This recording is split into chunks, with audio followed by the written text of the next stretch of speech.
If ChatGPT sounds robotic to you, the problem is not ChatGPT. The problem is how you talk to it. Watch this till the end. I'll show you how to make ChatGPT talk like a real human. But after using it deeply, I learned something important. ChatGPT only sounds robotic when you talk to it like a robot. Let me show you what I mean. And if you want more AI tips like this, make sure to subscribe for more. I use ChatGPT every day, and the quality of the answers depends completely on the instructions you give. So watch my screen carefully. Example, let me type this note. As you can see,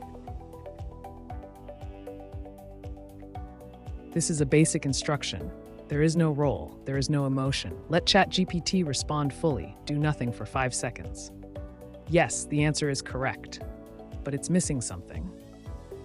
It sounds safe, predictable, like it was generated, not spoken. So let's change that. Let's make it sound like a real person is talking to you, not at you. Open a new chat, and this time, let me type another text.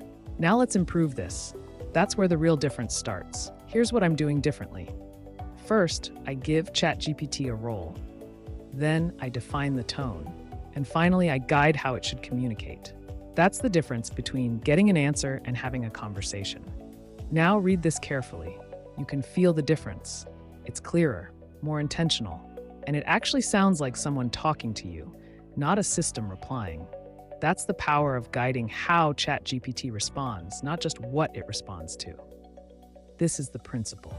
ChatGPT responds based on how you instruct it. The more human your instructions are, the more human the response becomes. If this explanation helped you, say thank you in the comments and subscribe for more AI tips. If you have questions, drop them below.